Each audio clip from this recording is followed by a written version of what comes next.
ఇవాళ 60 లక్షల మంది విద్యార్థులు ఉజ్వల భవిష్యత్తు కోసం తమ తల్లిదండ్రులు కష్టపడి రూపాయి కూడబెట్టి తమ పిల్లలు చదువుకోవాలి, తమ పిల్లలు విద్యలో రాణించాలి, వాళ్ళు డాక్టర్లు, లాయర్లు, ఇంజనీర్లుగా, ఐఏఎస్లు, ఐపీఎస్లు, ఐఎఫ్ఎస్ అధికారులుగా మారాలి, వారు ప్రజాప్రతినిధులై, ఎమ్మెల్యేలై, మంత్రులై ఈ తెలంగాణ రాష్ట్రానికి ముఖ్యమంత్రులు కావాలి అని పేద విద్యార్థుల తల్లిదండ్రులు 30,000 పాఠశాలల్లో 26 లక్షల మంది విద్యార్థులను మీ చేతిలో పెట్టినరు. అదే తెలంగాణ భవిష్యత్తు. ఆ తెలంగాణ భవిష్యత్తు మీ చేతిలో ఉంది అని చెప్పి నేను చెప్పదలుచుకున్నా. ఇవాళ నేను చెప్పవలసిన అవసరం లేదు, మీరే 10 మందికి పాఠాలు చెప్పి సమాజంలో ఉన్న రుగ్మతల మీద ఏ రకమైన కార్యాచరణతో ముందుకు వెళ్లాలో సంపూర్ణమైన అవగాహన ఉండి దాదాపుగా 26,000 పాఠశాలల్లో, గ్రామాలలో, అదే విధంగా తండాలలో, గూడాలలో, మారుమూల పల్లెల్లో ఈ తెలంగాణ నిర్మాణం కోసం, ఈ జాతి నిర్మాణం కోసం కృషి చేస్తున్న మీకు ప్రతి విషయం తెలుసు. తెలంగాణ ఉద్యమాన్ని ఉవ్వెత్తున లేవడానికి, ఊరున ప్రాకడానికి, తెలంగాణ రాష్ట్ర సాధనలో ఉపాధ్యాయుల పాత్రను ఎవరు కాదనలేరు. ఆనాడు మేమందరం భావించినాం,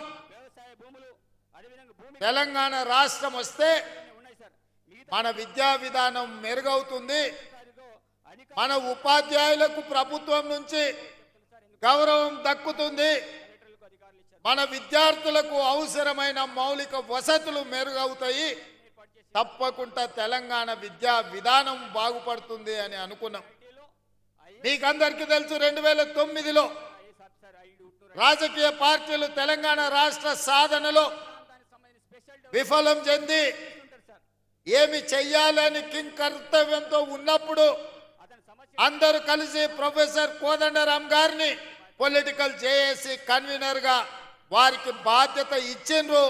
వారు కూడా మీలాంటి ఉపాధ్యాయుడే, మాలాంటి విద్యార్థులకు చదువు చెప్పిన ప్రొఫెసర్ గా వారు తెలంగాణ ఉద్యమానికి బాధ్యత వహించిన తర్వాతనే తెలంగాణ రాష్ట్రాన్ని మనం సాధించుకున్నాం. సాధించుకున్న తెలంగాణ రాష్ట్రంలో కోదండరాం గారు లాంటి వాళ్లకు, చుక్కా రామయ్య గారు లాంటి వాళ్లకు, హరగోపాల్ గారు లాంటి వాళ్లకు, ఎంతో మంది విద్య నుంచి ఎంతో మందికి విద్య దానం చేసిన గొప్ప వ్యక్తులకు సంపూర్ణమైన గౌరవం దక్కుతుంది అని భావించినాం. కానీ 10 సంవత్సరాలలో మీరు చూసిన వేదిక మీద మోహన్ రెడ్డి గారు ఉన్నారు. మీ ఉపాధ్యాయ సంఘాలకు ఒకప్పుడు నాయకత్వం వహించండు.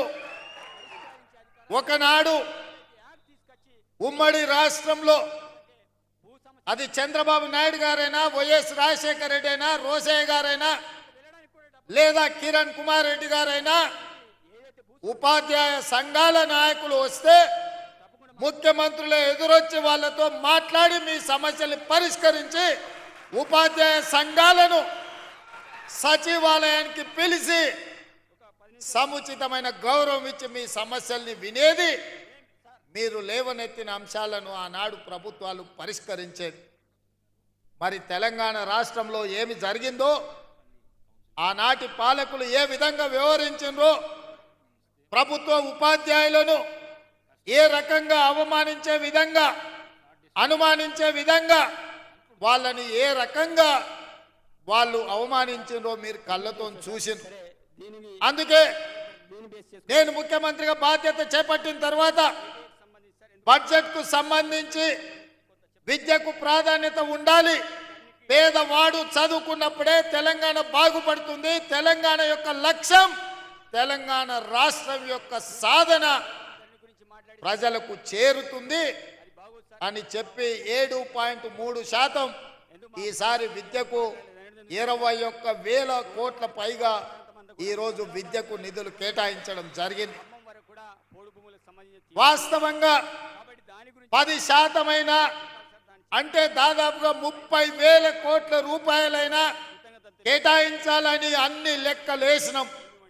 కానీ ప్రభుత్వం ఇంతకు ముందే ఇచ్చిన హామీలు, చేయవలసిన పనులు, చేపట్టవలసిన బాధ్యతలతో 10% నిధులు ఇవ్వాలనుకున్న వీలు కాకపోతే 7.3%తోని 21,000 కోట్ల పైగా ఈరోజు విద్యాశాఖకు నిధులు కేటాయించడం జరిగింది. ఈరోజు నేను మీ ద్వారా ఒకే ఒక్క మాట అడగదలుచుకున్నా, చెప్పదలుచుకున్నా. రేపటి తెలంగాణ భవిష్యత్తు మీ చేతుల్లో ఉంది. కొన్ని వాస్తవాలను కూడా ఈరోజు మనం మాట్లాడుకోవాలి. తెలంగాణ రాష్ట్ర